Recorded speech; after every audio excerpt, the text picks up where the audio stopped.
नमस्कार। आज के इस नए एक्सप्लेनर में हम एग्जाम रिपोर्ट के बेहतरीन डेटा का इस्तेमाल करके यूपी सब इंस्पेक्टर 2026 एग्जाम को पूरी तरह से डिकोड करने वाले हैं। तैयारी करने वाले हर एक एस्पिरेंट के लिए ये एक बहुत ही सटीक और काम का रोड मैप होने वाला है। तो चलिए बिना किसी देरी के सीधे टॉपिक पर आते हैं। आज के इस मिशन ब्रीफिंग में हम कुछ बहुत ही अहम चीज़ों पर बात करेंगे। शुरुआत करेंगे एसआई की लाइफस्टाइल और प्रोफाइल से, फिर जानेंगे eligibility, selection process, written exam का ब्लूप्रिंट, फिजिकल टेस्ट के नियम और आखिर में सबसे ज़रूरी टारगेट स्कोर और कट ऑफ। तो चलिए सबसे पहले बात करते हैं उस अल्टीमेट प्राइज की जिसके लिए ये सारी मेहनत हो रही है, यानी यूपी पुलिस में एक सब इंस्पेक्टर की जिंदगी और उसका रुतबा। शुरुआत अगर सैलरी से करें तो 55,000 से लेकर 58,000 रुपए तक का ये स्टार्टिंग सैलरी स्ट्रक्चर अपने आप में काफी शानदार है। ये सिर्फ एक सरकारी नौकरी भर नहीं है, बल्कि एक गैजेटेड ऑफिसर रैंक की बहुत ही मजबूत और सिक्योर शुरुआत है। लेकिन हाँ, इसके साथ आने वाली जिम्मेदारियां भी कम नहीं हैं। देखिए, ये कोई 9 से 5 की डेस्क जॉब तो है नहीं। क्रिमिनल इन्वेस्टिगेशन लीड करना, चार्जशीट फाइल करना, इलाके में लॉ एंड ऑर्डर बनाए रखना, ये सब इस डायनामिक रोल का हिस्सा है। रेगुलर पेट्रोलिंग से लेकर कोर्ट में सबूत पेश करने तक ये फील्ड ऑपरेशंस और डेस्क ड्यूटी का एक बहुत ही चैलेंजिंग कॉम्बिनेशन है। और इस करियर की सबसे एक्साइटिंग बात है इसका क्लियर प्रमोशन पाथ। सोचिए, आज जो ऑफिसर अपने कंधों पर 2 सितारे लगाता है, वो अपनी मेहनत और सीनियरिटी के दम पर सीधा सीनियर लीडरशिप तक जा सकता है। एसआई से प्रमोशन पाकर इंस्पेक्टर, फिर डीएसपी और आगे चलकर एसपी की कुर्सी तक पहुंचने का एक सीधा रास्ता यहाँ मौजूद है। अब जब मंजिल इतनी शानदार है, तो चलिए इस एक्सप्लेनर के दूसरे हिस्से पर चलते हैं और समझते हैं कि इस सफर को शुरू करने के लिए बुनियादी शर्तें यानी एलिजिबिलिटी क्या-क्या हैं। इतनी पावरफुल पोस्ट के लिए क्वालिफिकेशन काफी सिंपल रखी गई है। किसी भी मान्यता प्राप्त यूनिवर्सिटी से बस एक बैचलर डिग्री चाहिए। कोई मिनिमम परसेंटेज नहीं मांगा गया है, मतलब सिर्फ पास होना काफी है। उम्र की बात करें तो 1 जुलाई 2025 तक एज 21 से 48 साल के बीच होनी चाहिए। हाँ, रिजर्व्ड कैटेगरीज जैसे एससी, एसटी और ओबीसी के लिए नियमों के हिसाब से एज रिलैक्सेशन जरूर मिलता है, जिससे एक बहुत बड़े टैलेंट पूल को मौका मिल जाता है। अब बात करते हैं सिलेक्शन प्रोसेस की। इस वर्दी तक पहुंचने के लिए मुख्य रूप से 4 स्टेजेस पार करनी होती हैं। सबसे पहले ऑफलाइन रिटन एग्जाम, उसके बाद फिजिकल टेस्ट जिसे पीईटी और पीएसटी कहते हैं। तीसरी स्टेज है डॉक्यूमेंट वेरिफिकेशन और मेडिकल टेस्ट, और एकदम आखिर में बनती है फाइनल मेरिट लिस्ट। तो चलिए इस प्रोसेस की सबसे पहली और सबसे बड़ी रुकावट को थोड़ा डिकोड करते हैं, यानी रिटन एग्जाम का पूरा ब्लूप्रिंट। यहाँ एक बहुत ही क्रूशियल डिटेल है जिसे हर एस्पिरेंट को नोट करना चाहिए।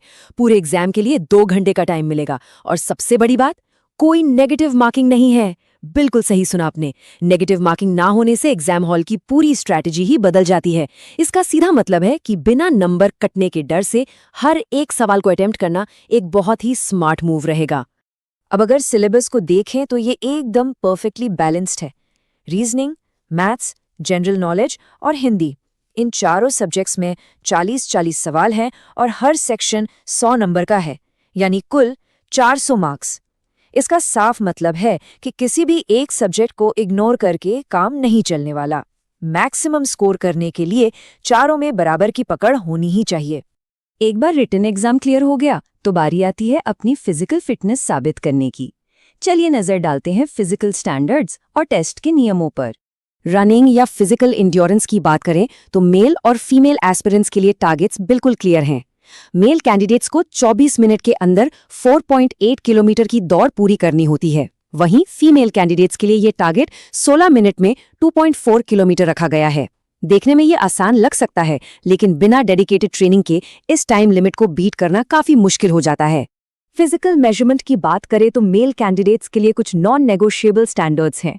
अनरिजर्व्ड, ओबीसी, ईडब्ल्यूएस और एससी कैटेगरी के लिए मिनिमम हाइट 168 सेंटीमीटर और चेस्ट 79 से 84 सेंटीमीटर के बीच होना चाहिए। वजन कम से कम 50 किलो होना जरूरी है। बस एसटी कैटेगरी को हाइट और चेस्ट में थोड़ी सी छूट दी गई है, जहां मिनिमम हाइट 160 सेंटीमीटर मांगी गई है। फीमेल कैंडिडेट्स के लिए भी स्टैंडर्ड्स काफी स्ट्रिक्ट हैं।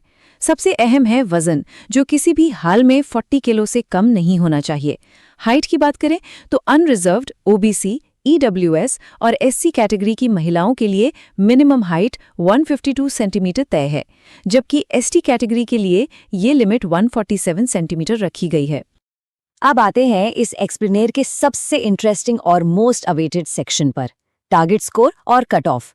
चलिए पिछले डेटा और AI प्रेडिक्शंस पर नजर डालते हैं। तैयारी करने वाले हर इंसान के मन में ये सवाल जरूर घूमता है कि भाई फाइनल मेरिट में नाम लाने के लिए असल में कितना स्कोर चाहिए। हवा में बात करने के बजाय 2024 के पिछले साइकिल का सॉलिड डेटा हमें इसका एकदम सटीक और न्यूमेरिकल जवाब देता है। 2024 की अनरिजर्व्ड कैटेगरी के कट ऑफ को देखें तो कंपटीशन का लेवल साफ समझ आ जाता है।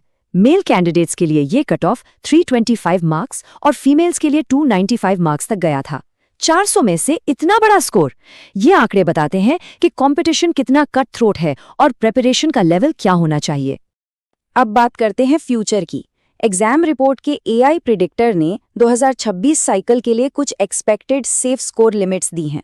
अनरिजर्व्ड के लिए 315 से 325, OBC के लिए 305 से 315, EWS के लिए 305 से 310, SC के लिए 275 से 285 और ST के लिए 240 से 250 मार्क्स।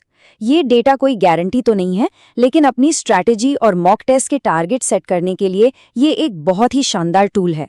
तो इस पूरे एक्सप्लेनर को समेटते हुए बस यही कहना चाहूंगा कि यूपी पुलिस में सब इंस्पेक्टर होना सिर्फ एक नौकरी नहीं है, ये पावर, रिस्पॉन्सिबिलिटी और समाज में एक अलग रिस्पेक्ट की पोजीशन है। ये पब्लिक की सेवा करने और सही मायनों में कुछ बदलने का मौका है। अब सवाल ये नहीं है कि एग्जाम कितना टफ है, सवाल ये है कि क्या जो लोग इस वक्त तैयारी में जुटे हैं वो उस कड़े कंपटीशन और पसीने वाली ट्रेनिंग से गुजरने के लिए तैयार हैं? क्या वो अपने कंधों पर उन 2 सितारों का वजन उठाने के लिए पूरी तरह तैयार है?